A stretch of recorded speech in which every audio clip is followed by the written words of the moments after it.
Blossom Temple. This evening, our aim is to inform and educate you on the topic of eating disorders. There are many misconceptions about the symptoms, treatment, and causes of an eating disorder, as well as stigmas that surround this condition. We hope to bring all of these to light with our featured speaker this evening, Dr. Alan Kaplan, a leading expert in the field of eating disorders. Before we continue, I'd like to remind you that this talk is being recorded to allow those who are interested to view it at a later date. Also, please feel free to type any questions that you may have for Dr. Kaplan in the Q&A box on your screen at the bottom. And we will do our best to raise them anonymously during the question and answer portion of this evening. Finally, we will post in the chat box the contact information for NEDIC, which is the National Eating Disorder Information Center for those who are seeking help currently. This is a national toll-free helpline and an instant chat program.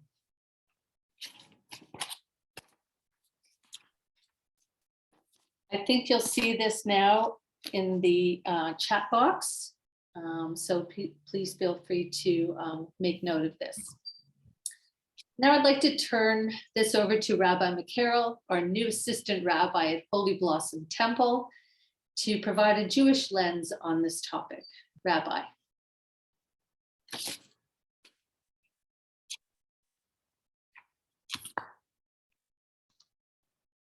Hi, everybody. I'm Rabbi Eliza McCarroll. As Jolie pointed out, the new assistant rabbi here at Holy Blossom Temple. So some of you I've had the pleasure of meeting, and some of you I'm still getting to know. But one of my roles is to work with this important committee, the Luke Sklar Mental Health Initiative. And so because we are putting on this program, this crucial program here tonight on through the Holy Blossom Temple, we firstly want to say thank you to Dr. Kaplan for being here with us tonight and for all the important lessons that he will teach. And also being a synagogue to provide some Jewish framing, not even some Jewish context, just a bit of framing for what we might be thinking about this evening. So if you will forgive me, I will just find the right screen and share with you just a brief teaching. So I think you can all see it. Maybe a heads up might be a good idea. Okay. We'll just read a little bit in the English. As you can see, this is from the medieval commentator Abraham ibn Ezra, who lived around I want to say the 11th century. And he traveled throughout, particularly medieval North Africa and Spain, and wrote a lot of commentaries on the Torah, on the different books of the Torah. So this comment that we're bringing here tonight is from, as you can see, it's his comment on Exodus chapter 25, verse 40. So a long chapter from the book of Exodus.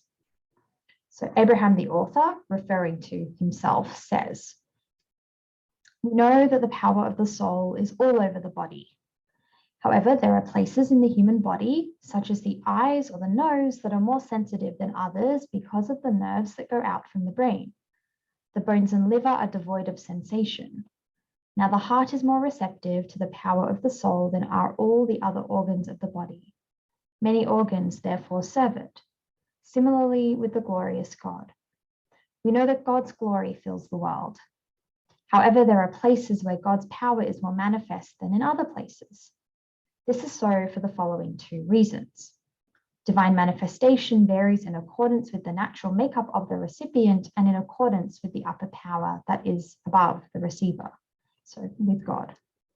Therefore, the place of the holy temple on Mount Moriah was chosen.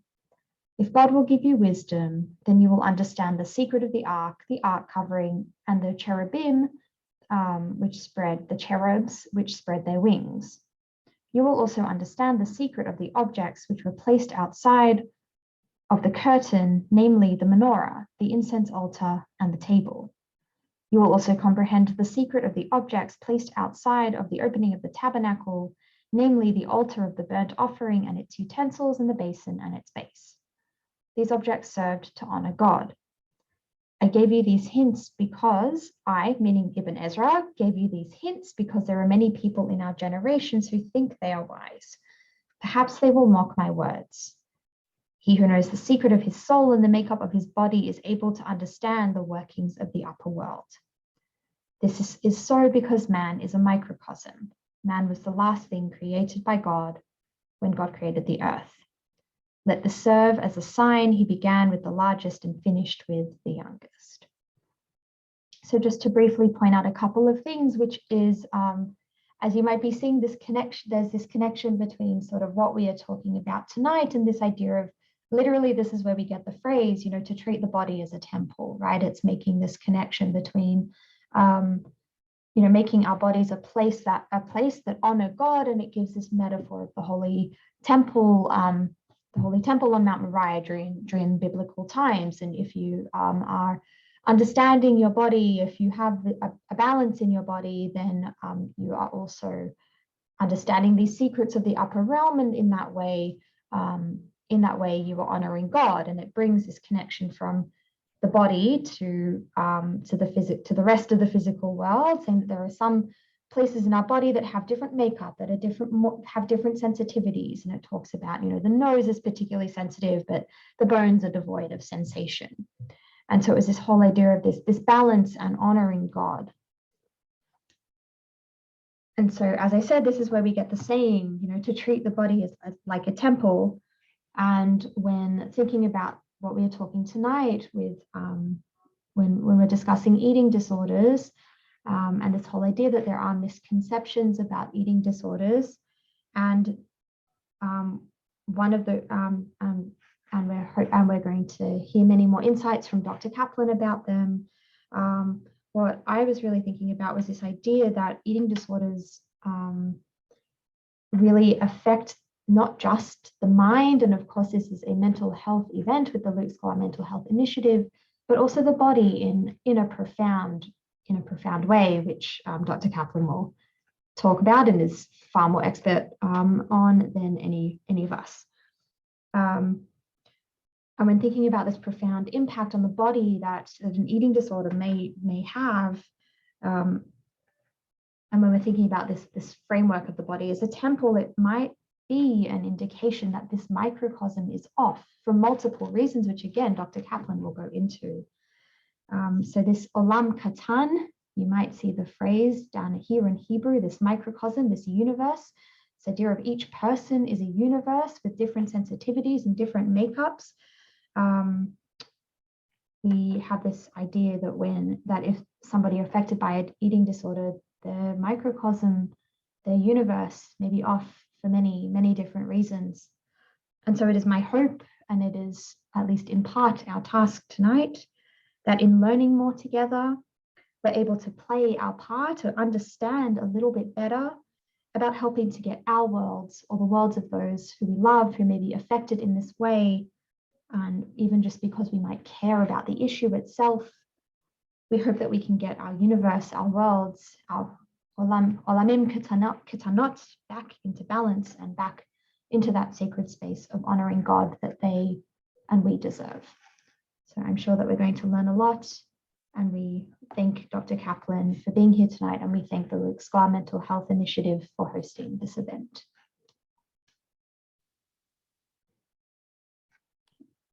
And with that, I believe we turn it over to our esteemed speaker. To Julie. Back to Julie. There we Just go. Briefly, yeah. Thank you.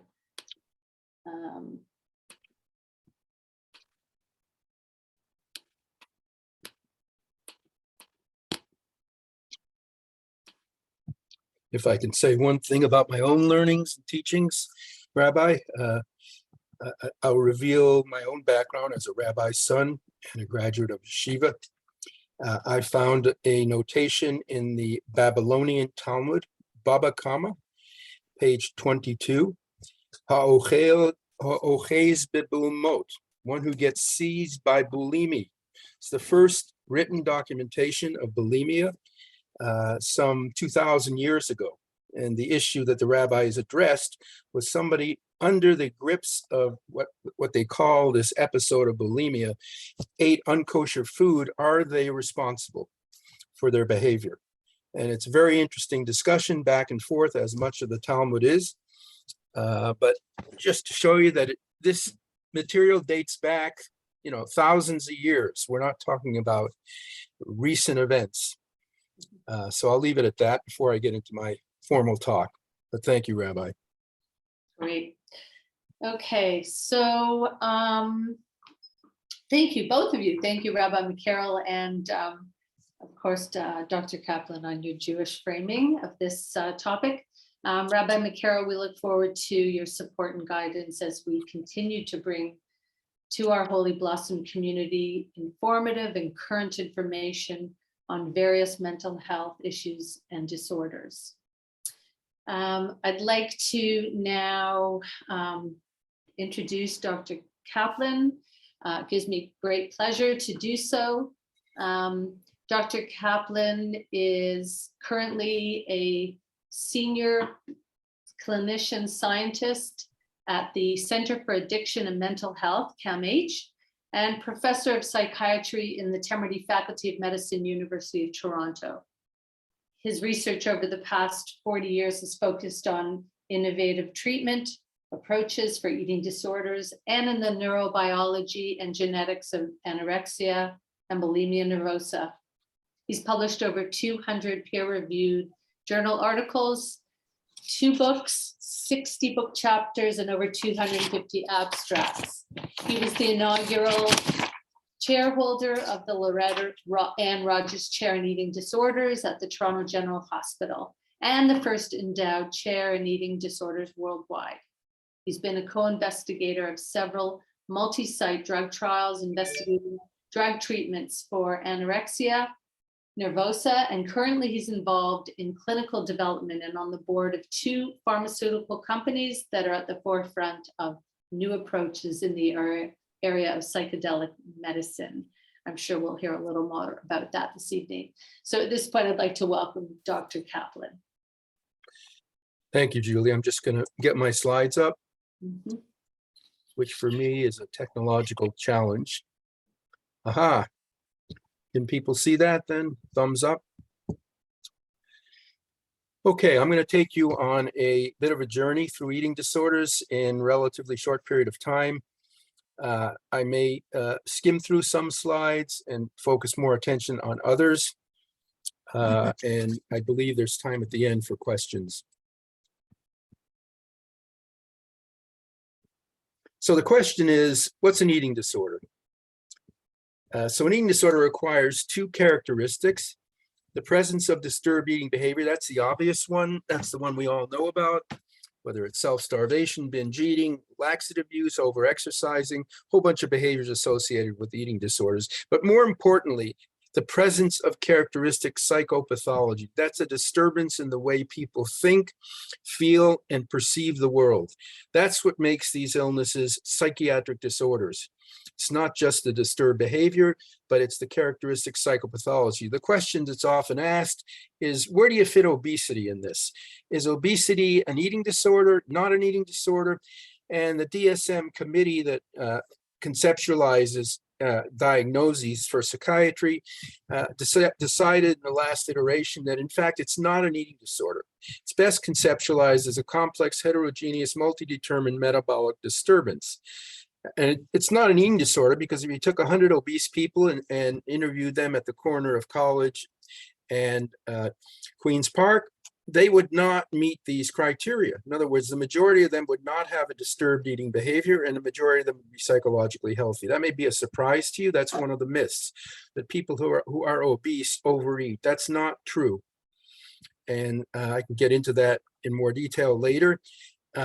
However, there is a significant minority of people who are obese. It's about 35% who do have these characteristics, disturbed eating behavior and psychopathology, and they form the new eating disorder, which was entered into DSM in 2013. That's binge eating disorder.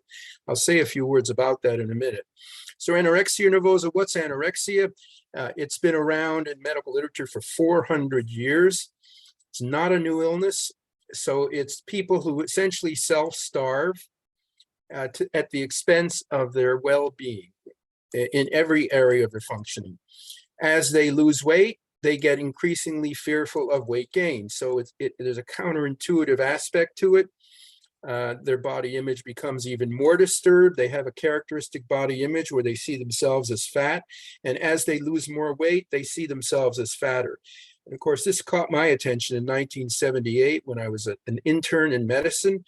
What a curious illness. I had a patient who was 79 pounds tell me at that point when I was interviewing her that she didn't feel she could fit through the door because she was so fat. And again, what's important is people with anorexia misperceive their own weight and shape. They do not misperceive other people's weight and shape. So this is coming internally from them. We now know the source of this in terms of their brain. This is a brain illness as well as a psychological illness. What's the lifetime prevalence of anorexia? It's not 10%, it's not 20%. Again, distinguishing here when the lay press talks about 10% of adolescents have an eating disorder, that's not true. There's a difference between disturbed eating behavior and an eating disorder, okay? Lots of people eat in a weird way or what one might consider not normal. It's a bit like the difference between cough and pneumonia, okay? Cough is a symptom. Disturbed eating behavior is a symptom. Pneumonia is an illness, a disorder. And so only 1% of women age 18 to 45 fulfill criteria for anorexia nervosa. Now, I say only, that's a large number when you extrapolate to the United States where there's 350 million people. But the incidence has not changed much in the last 30 to 40 years. So there has not been an epidemic of anorexia nervosa. Men account typically up to about 5%, 10% of cases.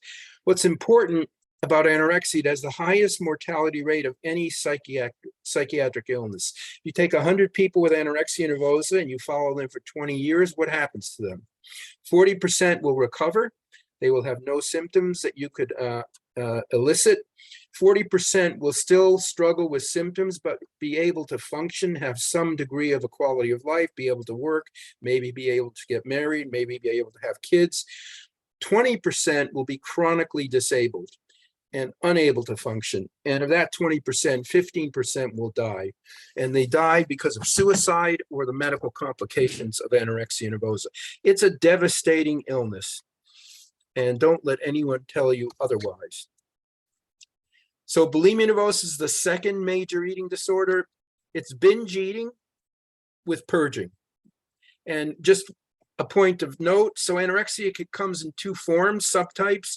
One is the restricting subtype. That is where people just restrict their intake, they starve themselves. And then there's the binge purge subtype. So they're underweight and they binge and purge. So anorexia kind of trumps bulimia in that way. If you're underweight and you're binging and purging, you have anorexia nervosa, not bulimia nervosa.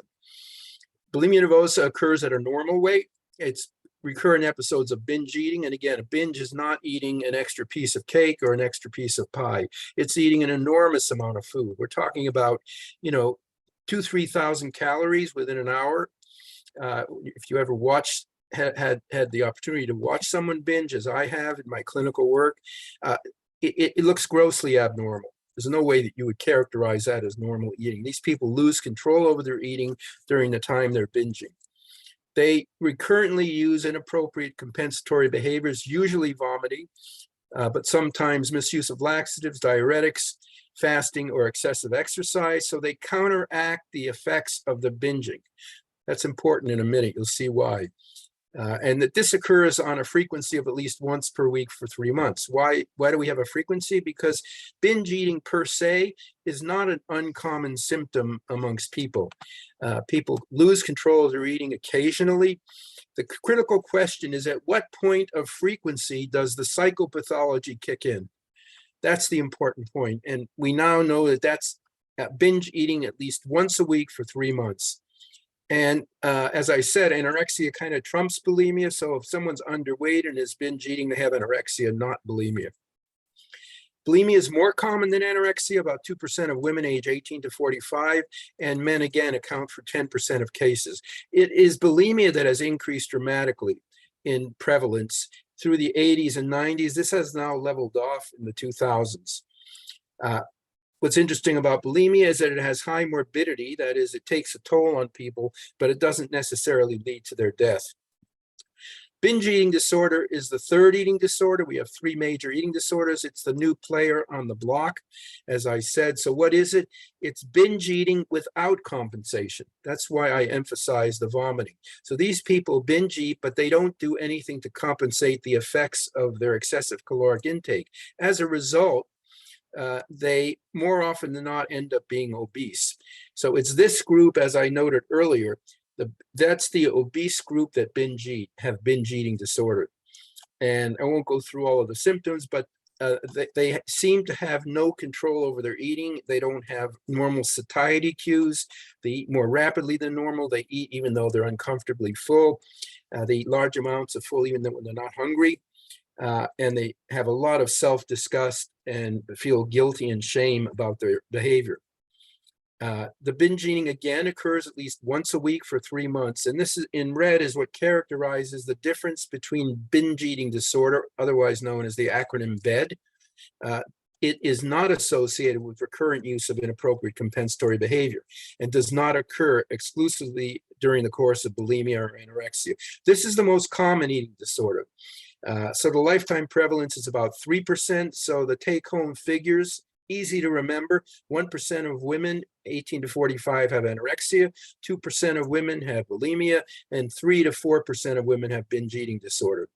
What's curious and interesting is even though 10% of men have either anorexia or bulimia, it's much higher gender distribution in men in binge eating disorder. So up to 30% of people with binge eating disorder will be males. And this is a useful way to understand eating disorders. So you have a continuum of weight. So normal weight is a BMI of 18 or less or more. You see the normal range of BMI, overweight, obese, and morbidly obese. And you can see where the disorders occur. So anorexics are by definition underweight. They're always underweight. Bulimics tend to be normal weight. So bulimia is more of a closet illness. You wouldn't know the person sitting next to you has bulimia nervosa because they look normal in terms of their weight and shape. And most people with binge eating disorder are obese or morbidly obese. And that's important in treatment. The genetics of eating disorders I'm going to get to in a minute, but the most genetic of all is anorexia nervosa. And that's what this line represents. So under 18.5 BMI, people with anorexia nervosa have a high genetic loading. And I'll explain that to you in a minute. It's very hard to get anorexia without being genetically loaded. So what does this graph show? It shows age of onset. This is another difference between the three eating disorders. So this is age of onset. The red line is age of onset of anorexia. What you can see immediately is once you get anorexia in your early 20s or late teens, very few new cases occur thereafter. It's an illness of adolescence primarily, and people can remain ill, but they're not new cases. The blue is bulimia nervosa. So you can see that there's some new cases in people in their 20s and even 30s, but not very many.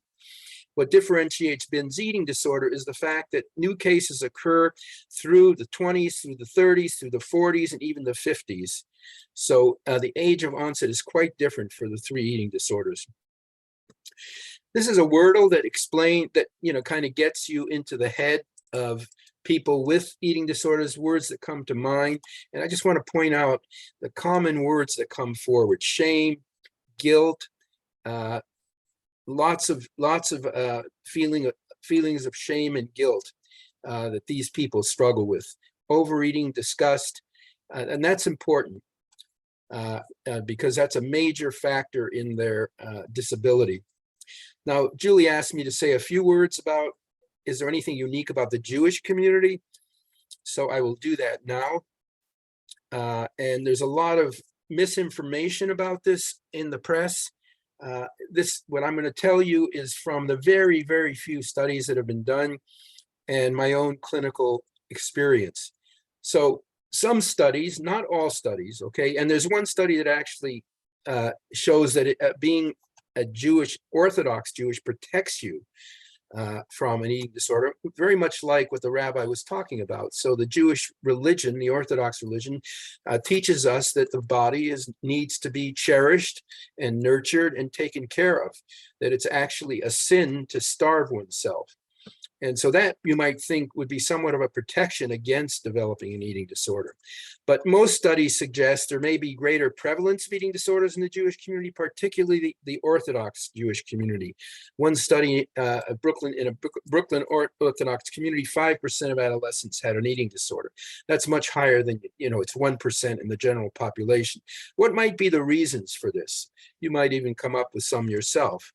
So the first is that there's an extreme stigma of mental illness in the Jewish community, especially in the Orthodox community. And this does not allow for open discussion and treatment.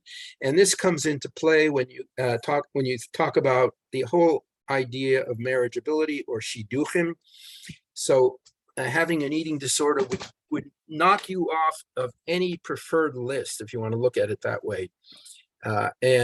So people don't talk about this within families and within the community.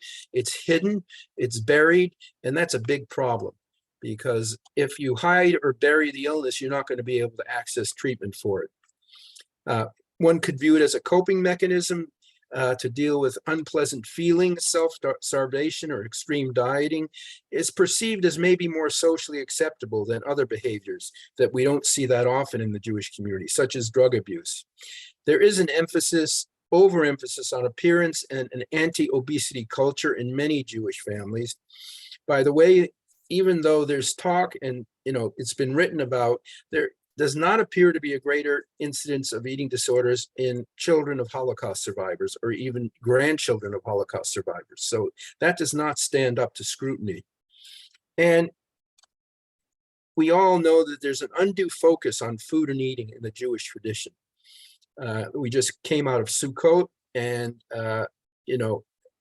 so much emphasis is placed eating in the sukkah and eating large meals. So what causes an eating disorder? I could ask you what causes heart disease, what causes cancer. There's not one cause of any illness. In part, they're due to a disturbed society, disturbed family, disturbed personality, mood, disturbed brain, or genes. The important point is that it's multi-determined. So many factors predispose an individual to develop anorexia and bulimia. There are biological factors, which I'll talk about, psychological factors, and sociocultural factors. There's usually a precipitating event. In eating disorders, it's often puberty or the onset of puberty that leads to extreme body dissatisfaction. Now, I have a daughter, and I recall her talking when she was much younger, obviously, about how many girls in her class were on diets.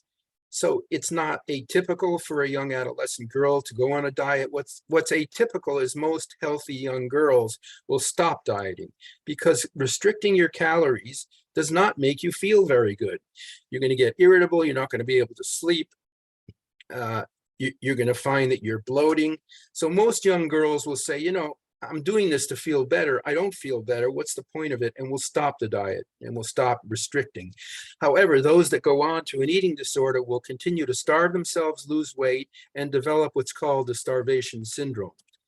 Now, this was a very interesting concept and stems from studies done in the 1940s when Ansel Keys was a military psychiatrist, and prisoners of war being released in Japan and survivors of the concentration camps who had been starved were given food to eat, and they developed all the signs and symptoms that we see in our patients.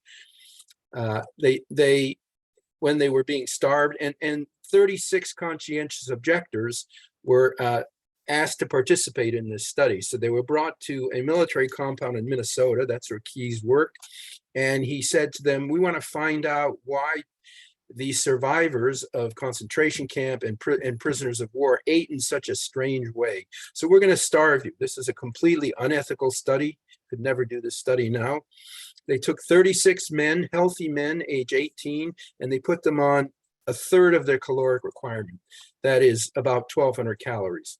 And within 3 months, these men developed every single symptom that we see in our patients. They got totally preoccupied with food. They couldn't concentrate. Their mood became very labile and depressed. One of the men, this is when the study was stopped, developed a manic episode. And these men had been screened out for psychiatric illness, and he amputated his hand. They had disturbances in their sleep, in their libido. They lost all interest in sex. The girlfriends of these guys were complaining to the military psychiatrists. They developed all kinds of strange physical symptoms. They were freezing all the time. You can tell an anorexic because she's wearing a winter coat in July. Why is that? Because your body conserves the energy that it has. So if you're emaciated, you don't have much body fat, you're going to lower your body temperature because it takes energy to keep your body temperature elevated. And so people with anorexia are hypothermic. They also are constipated. They don't have regular bowel movements. They also are hypotensive. Their blood pressure is low and their pulse rate is low. So these men developed all these symptoms. And the important point is 3/4 of them, 75%, when the study was stopped and the investigator said, okay, forget it now, you can eat whatever you want. 3/4 of them started binge eating. And they reported to the investigators, these military guys, that they had no sense of satiety. They could not stop eating. They didn't know when they were full. And we see the same thing in our patients. So as they binge, they get increasingly physically uncomfortable and emotionally upset. They increase their body dissatisfaction. And then what happens? They go to their weight loss program, their weight loss clinic. What does the weight loss clinic tell them? The reason you're binging is you're not dieting good enough. You're not dieting well enough. You need to diet even more. Of course, that's pouring fire on the flame and a fuel on the flame. And it leads to this vicious cycle, which is how we generally tend to see patients when they're locked into this. So let me go through this in detail. What are the genetics? What does this have to do with eating disorders? So, there's a range of genetic influence from those things that are completely environmental. So your religious affiliation has nothing to do with your genes, to those variables that are completely genetic. So if you have the Huntington's disease gene, you will get Huntington's disease. Doesn't matter what your environment is. However, most human characteristics are partially inherited. They're in the middle here, where some of it's genetic and some of it's environmental. So what are the characteristics of partially inherited disorders? They aggregate in families. So the question is, do eating disorders run in families? And the answer is they absolutely do. They're strongly familial. Relatives are 7 to 12 times at higher risk if there's a member in their family who has an eating disorder, especially anorexia. The risk is highest for anorexia, and it's at least as familial as bipolar illness and schizophrenia. But it doesn't tell us whether this is due to genes or the environment. In order to figure that out, you have to do twin studies. And these studies have been done. So monozygotic twins are identical twins. They have the exact same genes, the two twins. And dizygotic twins are just like any other siblings. They have some genes in common and some genes that are not.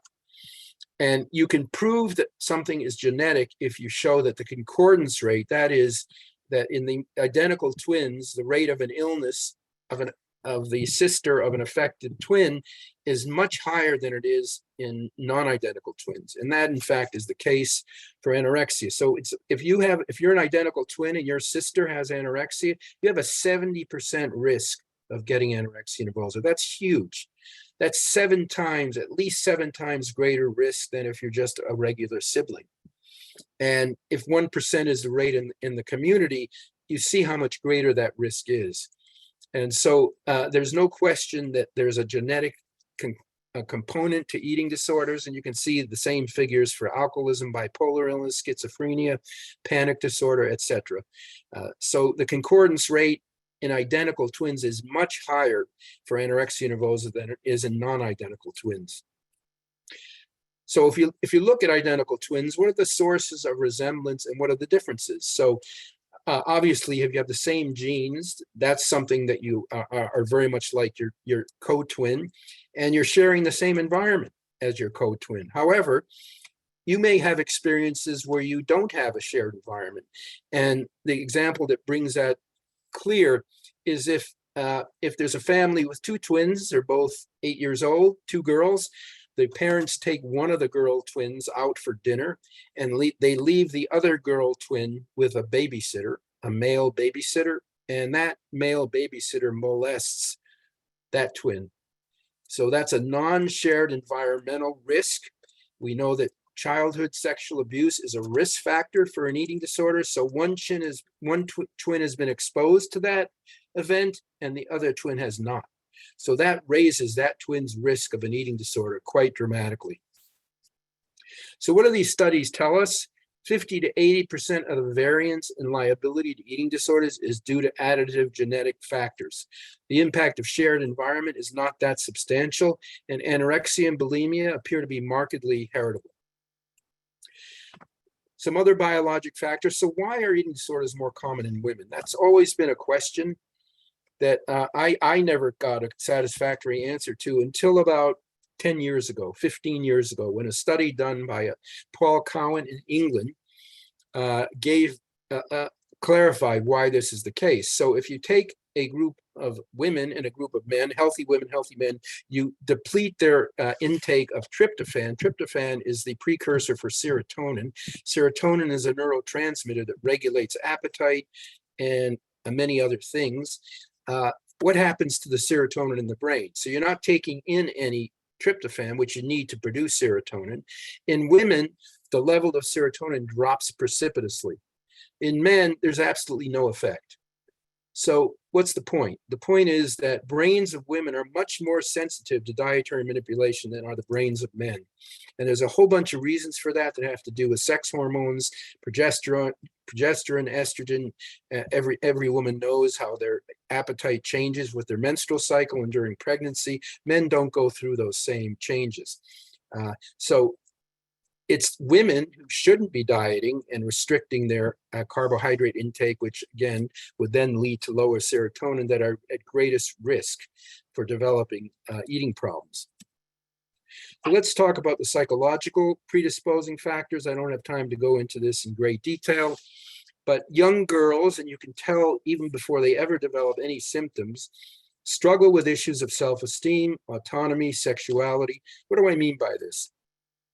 So we did an interesting study. We took a group of young women with anorexia and we traced back their history of when's the first time you have to be autonomous as a child? It's when you go to school. And we found a much greater rate of school refusal amongst young girls who went on to develop anorexia nervosa. And what's the point in time when you most have to become autonomous? That's adolescence. The goal of adolescence is to separate and individuate from your family and negotiate sexuality and all of the other challenges that adolescence brings. And young women who go on to develop anorexia and bulimia struggle with this. They have a difficult time becoming autonomous. They tend to get frightened of becoming independent, and they kind of revert back to a prepubescent state. And in their weight loss, they actually stop their growth, right? So they stop menstruating, they stop developing secondary sexual characteristics, and they regress. So they don't allow themselves to grow up and face the challenges that the normal developing young woman would have to. Sexuality I already mentioned. So a noxious sexual experience when you're young, especially intrafamilial, incestuous type of sexual trauma predisposes to a significant degree the risk of developing an eating disorder. And then family, vocation, media. This is one of my favorite parts of my talk. So the family, we all have families, can be protective by providing a forgiving environment, or the family can magnify the cultural pressure for thinness and the stigma against overweight and obesity. So you have to know your child's vulnerabilities. What do I mean by that? Be mindful of activities that focus unnecessarily on weight and shape and could potentially further damage a child's self-esteem. These tend to include things like gymnastics, ballet, modeling. I've been accused of being anti-ballet. I'm not anti-ballet, although it's not the most forgiving environment, especially for a young girl who's heavier. So the analogy is, if you had a strong family history of alcoholism, would you encourage your child to become a bartender? So become a bartender is a non-forgiving environment for somebody who has a genetic risk for alcoholism. Likewise, being in a competitive ballet class or in competitive gymnastics is a non-forgiving environment for a young girl who is not naturally thin and who struggles with her self-esteem. The media is a huge problem in this. It glorifies, romanticizes eating disorders among rich and famous. It stigmatizes the obese, and it engages in manipulation and falsification of images. That's called photoshopping. And there have been lawsuits in the United States for false advertising. This goes on less than it used to. It used to be a huge problem. This is my favorite slide. So every one of these famous people have talked about their eating disorders in public. Every one of them has struggled with an eating disorder. Jane Fonda is probably the most notorious if you ever read her biography. Her chapter 8 is all about her bulimia. And her exercise industry is illness-based. So in other words, she uses exercise as a purge. In 1992, I was a visiting professor at UCLA. And guess who? I'm not revealing any confidential information. This is well known. Michael Jackson was a patient on the UCLA eating disorder unit. He weighed 90 pounds. He died of an overdose of propofol. Now, the dose he got, and his cardiologist went to jail for that, the dose he got would have been fine if he was a normal weight man, but he wasn't. And so the drug killed him. Likewise, all of these people, some of them have binge eating disorder. Elton John has talked openly about his binge eating disorder, et cetera, et cetera. So has Oprah Winfrey, by the way. So let's create a caricature of a high-risk profile. What 10-year-old girl, what can you identify a 10-year-old girl who's going to likely go on to develop an eating disorder? Well, again, this is a caricature. She would be a young girl who has a family history of an eating disorder, depression, alcoholism, and obesity. She would be considered chubby and gets bullied because of that. Her parents are overly weight and shape preoccupied. Her mother's chronically depressed and turns to her for support. So she's parentified, and as a result, that will interfere with her ability to separate and individuate when she has to as an adolescent. She feels she has to stay with her mother. She's in a competitive ballet class, and she was molested by the neighbor's son. So, creating the worst case scenario, the point is all of these experiences put her at great risk to develop an eating disorder. So how do you tease out the genetic and environmental effects? So let's take an example, a ballet class. This is the genotype of one of the dancers, big A, big B. This is the genotype of another of these dancers, small a, small b. In one instance, what comes out the other end is a prima ballerina, a world-class ballet dancer, or somebody with a severe eating disorder in anorexia nervosa. So it's the gene-environment interaction. This is the take-home message, one of them at least. Genes load the gun, and the environment pulls the trigger. All of us are walking around with loaded guns. We all have family histories of various illnesses, which puts us at greater risk to develop those illnesses than if we did not have those family histories. But it doesn't mean we're all going to get those illnesses. We'll only get the illnesses if the environment comes into play and triggers the expression of the gene. And this is an area called epigenetics. So let's talk about treatment now. Based on what I've already told you about starvation, the first order of treatment is reverse the starvation. And obviously you have to do that by providing food. Sometimes it has to be done in a controlled setting in a hospital, ideally with solid food. I sometimes supplement that with liquid supplementation, Ensure, Resource, or Boost. It's easier for the young woman to tolerate a high caloric load if it's in liquid form. Rarely do you have to tube feed somebody, and it's not a pleasant experience for either the patient or the doctor. You treat the target symptoms. There could be binge eating, purging, and exercising. You treat comorbidity. That's the occurrence of other psychiatric problems, which is common in eating disorders. They include depression, anxiety, substance use, obviously medical complications, and then the underlying psychosocial issues in the family. More specifically, we have good psychotherapy treatment for bulimia and binge eating disorder, and good group psychotherapy. We do not have good psychotherapy treatments for anorexia nervosa. And then there's family therapy, especially for younger children with anorexia. It doesn't work as well when children are older. There's pharmacotherapy. I'll say a few words about that. And occasionally, young women with eating disorders have to be admitted to intensive treatments. It could be a day hospital. So I helped start the day hospital at Toronto General, or on an inpatient treatment unit. So this is an embarrassing quote, and I'm always ashamed when I show it. This is a quote in 1874. How long ago was that, right? 150 years ago? It still applies today. So it speaks to how frustrating and difficult it is to treat somebody with anorexia. We do not have, there's no approved drug for anorexia nervosa. It's the only psychiatric illness where that's the case. And there's no effective psychotherapy. The treatment required, this is what Gull said in 1874, incredibly accurate and astute of him. He was an internist, by the way, not a psychiatrist. The treatment required for anorexia is that which is fitted for persons of unsound mind. He recognized first and foremost that this is a psychiatric illness. Most people at the time did not.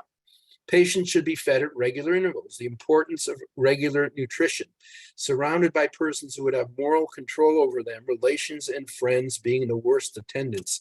Very astute finding, because especially as late adolescents and adults, getting parents and friends involved in oversight of intake tends to drive it underground and cause more problems. I do not at present prescribe medicine. In 1874, there was no medicine for anorexia. In 2022, there still is no medicine for anorexia.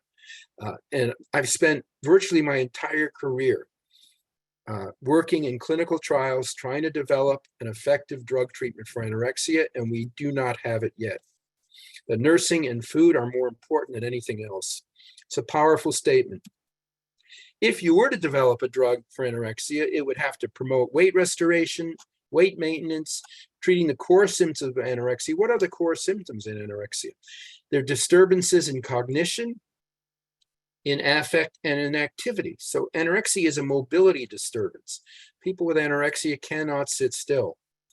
And I've had patients who spend the last days of their life running throughout the city following the trolley car, and several of them were run over by the trolley cars and were hit. And so it's a complex illness, and what we see on the surface, which is a refusal of food, is a manifestation of these underlying disturbances in the way anorexics think and feel and in their activity. There are currently no established evidence-based drug treatments for acutely ill, underweight patients with anorexia. I've said that already. Bulimia is a completely different story. We have effective drug treatments for bulimia. These medications reduce binge eating. They help maintain abstinence. They, in part, beat the core disturbance. And the core disturbance in bulimia is different than anorexia. In bulimia, it's much more related to regulating affect, self-esteem, and impulsivity. People with bulimia nervosa tend to be very impulsive, and they get into trouble because of drug use, promiscuity, self-harm. They're cutters. They end up in the emergency room slashing themselves. And you also want the drug to treat the comorbidity and to be safe. This summarizes 21 randomized controlled trials. I won't get into the science of it. Basically, drug does better than placebo. You get a 54% reduction in binge episodes on drugs, 16% on placebo, 21% remission. However, that still leaves almost half of the patients with bulimia symptomatic. So it's a good story, bad story kind of thing, because they're not magical pills, and these are mostly SSRIs, drugs you're all familiar with. The drug that has been approved by Health Canada and by the FDA is Prozac or fluoxetine, but most, a significant minority do not respond to them, and we're left with symptomatic people.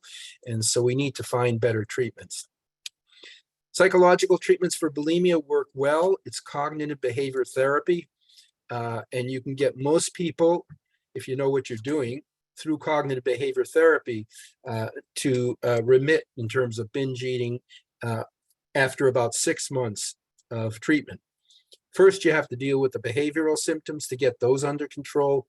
Then you have to deal with the underlying attitudes and beliefs that people have about their weight and shape. And then underneath that are deficits in self-concept that you find in people with bulimia. There's 3 phases usually for cognitive behavior therapy in binge eating disorder and bulimia. It's very effective for binge eating disorder as well. So the first phase is self-monitoring of food intake. So food diaries is an example, self-monitoring of thoughts and feelings associated with dysregulated eating. So you connect your feelings and thoughts to your behavioral intake of food, and then specific interventions designed to normalize eating behavior. I obviously don't have time to go into this in great detail. There are manuals on the internet which specifically go through the cognitive behavior therapy for both bulimia nervosa and binge eating disorder. People with binge eating disorder and bulimia have dysfunctional thinking. They tend to think in black and white terms. Things are either perfect or imperfect. And you need to restructure their thinking to attack these kind of dysfunctional thoughts. And then relapse prevention. Once you get somebody well, you got to keep them well. So in summary, considering all the studies together for bulimia, short-term CBT, cognitive behavior therapy, leads to a reduction in bulimic symptoms of about 85%. That's pretty good. You're talking about a 6-month treatment and a remission rate of 55%. Again, not bad. Considering all the studies together, drug treatment leads to 56% reduction in symptoms and a 25% remission rate. So CBT does better than pharmacotherapy, than antidepressant therapy. As you can see, 85 versus 56% is a significant difference. When you directly compare antidepressants to CBT, there's a better outcome with CBT than with pharmacotherapy, and it's much more acceptable to those who struggle with bulimia. But when you combine the treatments, you get a better result. So the ideal treatment for bulimia nervosa is a combination of antidepressants and cognitive behavior therapy. The problem we have in the field is, even though we have an evidence-based treatment that's been proven beyond doubt to be effective, it's not been disseminated. And so not very many people know how to do CBT for people with bulimia. And that remains a challenge for the field. What about drug treatment for binge eating disorder? There's one difference with binge eating disorder that is important. So people with binge eating disorder, as I've already said, people with bulimia are at a normal weight, but people with binge eating disorder tend to be obese. So if you want a happy client at the end of the day, you have to deal with their obesity. And their obesity puts them at great risk for all the complications of obesity. And there are many more complications in obesity if you also are binge eating. If you're going to develop a drug for binge eating disorder, it should also have, to some extent, induce weight loss. But it's a fine line to walk, because you don't want to flip somebody into a starvation state and have them lose weight and develop anorexia. That doesn't happen much with BED. It does happen with bulimia nervosa. So what are the current treatments for binge eating disorder? So there's now an approved drug for binge eating disorder, approved by the FDA in January 2015, and in Canada, September 2016. It's LDX, which is lisdexamfetamine, or Vyvanse. It's a psychostimulant used in the treatment of ADHD. Other than LDX, when you use other drugs off-label, like serotonergic reuptake inhibitors, anticonvulsants, you get small sample sizes and brief treatments with not a lot of follow-up. Pooling all the studies together, other than LDX, 45% of subjects receiving medication will get 100% remission, compared to 28% in placebo. So it definitely does better than placebo. What's important is you get a very small degree of weight loss on drug versus placebo. If somebody is obese, losing 3 kilograms is not going to have a significant impact on their risk for obesity and all the complications. So that's led us to look at why would we even consider ADHD drugs like lisdexamfetamine to treat binge eating disorder? What's the connection? So they often occur together. That's the first thing. So people with ADHD often binge eat, and people who binge eat often have a history of ADHD. So they commonly co-occur. They're both characterized by what we call a dopamine deficiency or heightened reward sensitivity. Their dopamine signal. Dopamine is the reward neurotransmitter in your brain, and it seems to be faulty. It doesn't seem to be functioning. And so people binge eat to bump up the dopamine in their brain to give them a pleasurable feeling so they can stop binging. Psychostimulant medication, which we use to manage ADHD, target the dopamine system and have been associated with increased behavioral regulation and decreased appetite and weight. So that's the connection between ADHD and binge eating disorder. There are many studies that were done to get FDA approval for binge eating disorder with lisdexamfetamine. I'm not going to go through all of the data here. Suffice to say, if there are any clinicians listening, you need to go up to 50 milligrams or 70 milligrams a day of Lisdex, of Vyvanse, to get a response greater than placebo. And this is an important slide because what it shows you, when you're using antidepressants to treat bulimia or even depression, it takes 3 to 4 weeks for them to start working. Look what happens here. In the first week after starting the drug, you get a separation between the placebo, which is here, and the drug. You start to see clinical effects within 1 week of treatment. And I have patients who come in after a week of being on lisdexamfetamine, basically saying, "You've saved my life. I'm no longer binging. It's a miracle. I have no urge to binge, and I've already lost some weight." And this is quite dramatic. When it works, it's quite dramatic.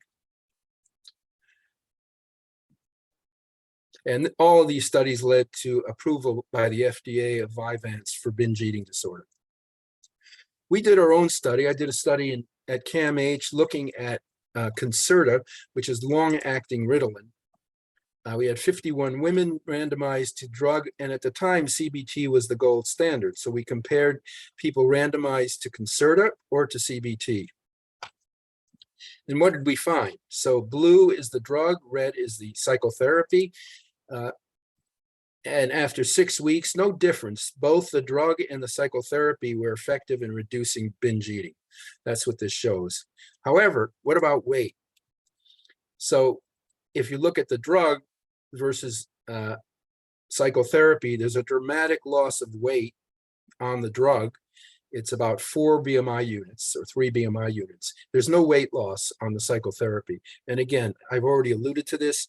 Weight loss, a moderate degree of weight loss in somebody with binge eating disorder is therapeutic. You just have to make sure it doesn't go too far. So this is one of the reasons that Vyvanse is so helpful, because it leads not only to a reduction in binging, but also to weight loss. So psychological treatments for binge eating disorder, CBT again, there's a number of other psychological treatments that have been tried, but CBT is the most effective. So this is an interesting point, which I think Julie raised. So because so many people remain symptomatic with our current treatments, I decided you got to think out of the box. We got to find a better treatment for eating disorders, especially anorexia, than what we have now. And so I've now gotten into the psychedelic space, and I just got approval from the FDA to run the first clinical trial of psilocybin, which is magic mushrooms, for anorexia nervosa. It's quite exciting. There are lots of theoretical reasons why I think it could work when no other drug has helped. So what are some of the reasons? So if you look at how psychedelics work, psychedelics interrupt or downregulate what we call the default mode network in the brain. It's an area responsible for the generation of internal thinking. There's evidence of overactivity of this area of the brain in eating disorders. It's reflected clinically as ruminations. People with anorexia ruminate hours a day over caloric intake and food rules, compulsive exercise, or repeated pathologic eating. They're driven compulsively both to think and to behave. And they don't seem to be able to stop that. So it's as if these connections in the brain are just going round and round. Our brains stop growing and making new connections at around the age of 25. Did you ever wonder why it was so hard? It was so easy for you when you were 10 years old to learn how to ski or play golf or bike ride. Try to do that when you're 60. And I'm trying to learn how to play golf now. It's very difficult. Why is that? Because our brains stop making new connections as we get older. And in order to master these skills, you need to develop new circuits, new connections from one part of the brain to the next. And so you can do it, but it takes a lot of effort. And, you know, I'm sure you've all seen how a young kid gets on a bike who's 10 years old and within a day can ride the bike easily with no problems. You know, or can learn how to ski after falling once or twice. I tried to learn how to ski, and after falling about 1,000 times, I decided I'm going to try something else. So the important point is that psychedelics increase neuroplasticity. What do I mean by that? They increase the brain's ability to make new connections across brain networks, which don't normally occur when we get older. As a result, it would be much easier to learn a new task under the influence of psychedelics. So I was going to take mushrooms before I went on my last golf lesson, decided that's probably not a good idea. But through a process called psychedelic-assisted therapy, the brain can make healthier neurocircuitry connections and break previous pathologic connections responsible for symptomatic behavior. And that's the hope. The anorexic brain is locked into this it's like a piece of concrete that you can't budge. And the circuitry just keeps going in the same direction repeatedly and repeatedly. And my hope is that psychedelics will break that pattern and allow the brain to form new connections that are more adaptive and less pathologic. This is shown here visually. So these are cartoons, obviously. Under placebo, you can see that there's a fair number of connections that normally occur in the brain of a healthy individual. Look what happens when you take psilocybin. The brain goes haywire. It makes all kinds of new connections. And this is why under the influence of a trip, you develop what's called synesthesia, which means experiencing one sense in another. You know, I can taste green is an example of that, where your sensory system is disturbed. Now, again, when this occurs randomly, it's not a good thing. And this is what happened in the 60s and 70s under the influence of, let's say, LSD, which is in the same chemical family as psilocybin, where people develop brain connections that were potentially dangerous and led them to commit impulsive acts. Under the influence of psychotherapy, when somebody is taking psilocybin, you can direct the connection in a way that is therapeutic as opposed to dangerous. And that's the difference. It's all about set and setting. The set of the person who's undergoing the psychedelic experience and the setting.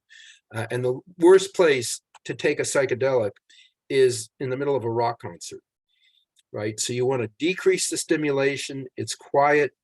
You wear earplugs, you wear a mask, and you're lying down on a comfortable couch. Decrease the stimulation so that you have more control over the kind of connections that the brain is making. And this is what we mean by neuroplasticity. So conclusions. Eating disorders, anorexia, and bulimia, and binge eating are multi-determined.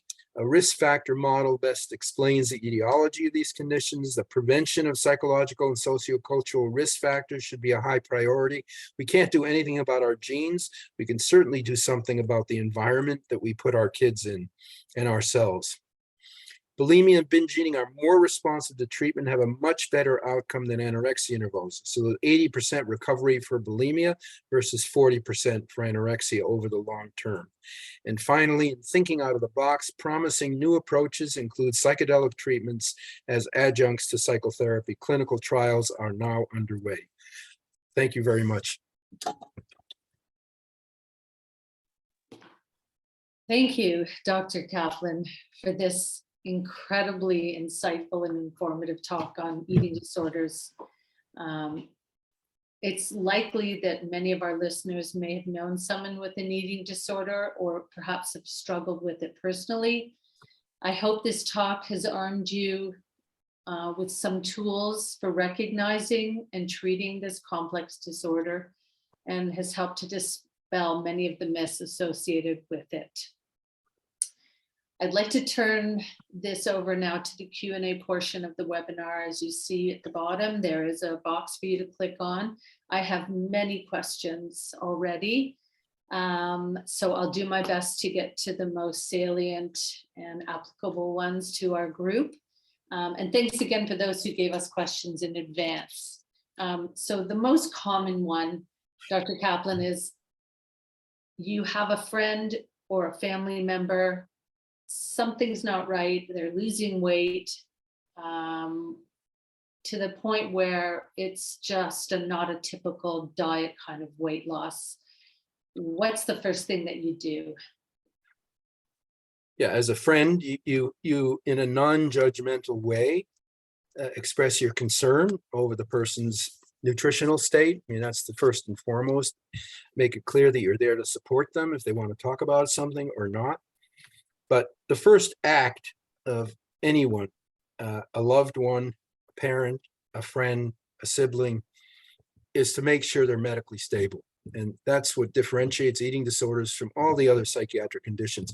These patients can become medically unstable quickly, especially if they're purging. And so you encourage that your friend to go to the family doctor, a family doctor, pediatrician, to make sure that they get checked out physically. That usually includes laboratory tests, a physical exam, and an electrocardiogram to assure that they're not going to die of a cardiac arrest, which does happen. Okay, I'm not minimizing the fact that that can happen. So, assuring medical stability is the first step. Right. And it opens the door usually for the person to then begin discussing what's going on. And if it's a good family doctor, they'll continue to see them and support them and make appropriate referrals. Right. Okay, great. Thank you. Yeah, that was the most common question. So coming out of the pandemic, as you mentioned, it was the perfect storm for many of the disorders. For those with existing mental health issues, they had a loss of their therapy. They were stuck at home with temptations and food, stresses from being cooped up with their family who were hovering perhaps. Can you tell us a little more about what you've noticed or seen from the pandemic? And do you think that things are going to sort of taper off now? Yeah, it's hard to predict what will happen. Certainly, it was a situation that was very concerning for anybody who treats these young people. First of all, they lost their regular routine and schedule.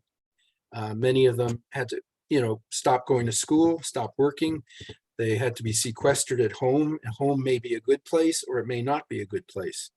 It depends, how functional or dysfunctional the family is. As you say, they were disconnected from their, healthcare providers, their therapists.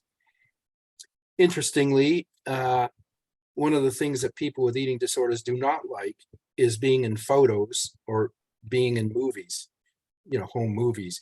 And I had a lot of trouble because I was seeing people virtually, getting them to turn on their Zoom cameras. And it made treating them very difficult because I had to see what was going on. Were they losing weight or not losing weight? And lots of negotiations. And it was very stressful for them because everything was occurring on Zoom. And so, sure, they could shut their camera off. Usually it attracted some unwanted attention. But that was a finding that I was surprised at, and just how difficult that became for many people to appear on Zoom. Right. I know working in a children's hospital, they were overwhelmed on the eating disorders floor during the pandemic. So it was quite a difficult situation, but hopefully it will subside and people will get back to their routine, as you say. I have, okay, so this is a bit of a digression slightly, but when it comes to severe food allergies, there might be a tendency to suddenly restrict your intake, to be very restrictive, and some stop eating altogether, especially I would say smaller children. Is the fear, it could be rational or not rational, but is this an eating disorder per se, when they just start to drastically lose weight because they're afraid to eat? Yeah, so what you're describing has been known for quite a long time, especially in younger people. Mhm. And it now has a name, whether Okay. that's good or not, and it's now part of the DSM. It's called ARFID, Atypical Restrictive Food Intake Disorder. Mhm. So who are these people? So, I have a friend whose daughter only ate mayonnaise. That's it. When she was young, as a child, even into early adolescence, she basically would eat jars and jars of mayonnaise. So it was very weird eating, but she was growing. So there was enough nutrition in her mayonnaise diet to fulfill her nutritional needs. So there are some kids who develop weird eating. That's the best way I can describe it. And very idiosyncratic tastes. So even their taste seems off. They would complain of food that tasted strange or odd. They're very difficult to deal with. They do not have an eating disorder. So what is missing? An eating disorder, by definition, requires the two things I mentioned. Disordered eating behavior. Now they may have that, but usually, for certainly anorexia and bulimia, a fear of weight gain. That's what drives the illness. And these kids, none of this pertains to weight. That they couldn't care less what they weigh. I mean, and they're usually disturbed by their weight loss. They often come to their parents or their doctor and say, I don't want to be losing weight. I look terrible. And all my friends are telling me I look terrible. I just can't eat this stuff, right? I have my own diet, which I want to follow, but I'm not afraid of gaining weight. I want to gain weight. So, Right. It's quite a different scenario and quite a different disorder. Right. And But the treatment, the with- approach is different. okay, so I guess CBT in many cases for these kids or adults. Well, I mean, first of all, you want to make sure that if they have a true allergy, that's being addressed. Mhm. Often things get labeled as allergies when they're not really allergies. Uh, Okay, so So- that's interesting. It's similar, there's some crossover, but not. So I have a few questions from our listeners. You mentioned that anorexia is partially comprised of a malfunction in the brain itself. Somebody wanted to know what part of the brain is this without getting into too much neurobiology. Yeah, I mean, it's hard to answer that without getting into the neurobiology. Yeah, I But guess so. certainly, I mean, I did a study looking at what we know that brain wasting occurs when you have anorexia because you lose weight from every organ in your body when you're losing weight, right? You lose body fat from every single organ, including your brain. So your gray matter is reduced in volume. But what we found, we measured white matter. White matter is the tracks in the brain that connect neurons from one to the other. It's like your electrical cord, right? And in order for the brain to send messages, you need to have white matter. And surprisingly, we looked at three groups. We looked at underweight anorexics, and this is with fMRI, imaging. It's actually called diffusion tensor imaging, DTI. And we put, a group who were underweight, and we looked at their brain, and as you'd expect, their white matter was lower than you would have otherwise, because white matter is white because it has myelin, and myelin is made up of fat, basically. So if you're losing weight and you're losing fat, you're going to lose it in your brain too. So we weren't surprised to find that. What we were surprised to find is that in the group that were weight restored, so these were anorexics but got better, they also had abnormalities of their white matter. So it was as if there was a scar there. Their white matter never returned to normal. But what was shocking was the sisters of these young women who had never been ill in their life. They never had an eating disorder. They, the only thing they shared was genes. They were healthy. They also had abnormal white matter. So what does that tell us? It points to some kind of genetic influence. But to answer what's wrong in the brains of people with anorexia is a very difficult thing to do, within a brief period of time. Suffice to say that there is an underlying neurobiology with anorexia nervosa that we are now beginning to elucidate, primarily because we have these imaging techniques. So we can actually look at the brain now and see how it functions, whereas we could before. Right. Rabbi McCarroll has a wonderful question. How can we build Jewish environments that promote healthy eating / food relationships? Is there something that Judaism offers, in a sense, that supports healthy temple, or treating our bodies as temples? Yeah, I think that's the point. And I've often used that in treating people, especially Orthodox girls, that, your body, according to halacha, needs to be treated, and nurtured as a beautiful thing. And that's the way Hashem wanted us to do that. It's the place where our soul sits, and it cannot be abused. And what you're doing is abusing your body. So, I think that message, needs to be carried out, or at least conveyed in a way that's understandable, even to people that aren't religious or who have a belief in this. And, so much, even in very Orthodox circles where people are insulated from the outside culture, it's always surprising to me that they carry these same stigmas about being overweight. Where does that come from? They don't have televisions. They have almost nothing to do with the modern world, the secular world, yet they still hold these same kinds of beliefs, which I find very, striking and interesting.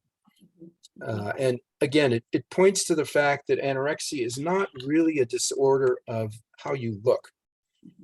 That's a misinterpretation of it. It's a disorder of how you feel, right? And the feeling gets draped onto body image in a pathologic kind of way. But these young girls, they're not exposed to the thin images that everyone else is, but they certainly have feelings that are painful, and they could have gone through their own trauma. And it gets manifested as a fear of weight gain for a whole bunch of reasons. Yeah. I have about 2 more questions, unless 2 more come in. One of the listeners, this is about treatment, like local treatment. One of our listeners has a teenage daughter who was an inpatient in a Toronto hospital. Transitioning to home wasn't successful. So she's now an outpatient in a day program, whom I think the mother isn't finding too successful as well.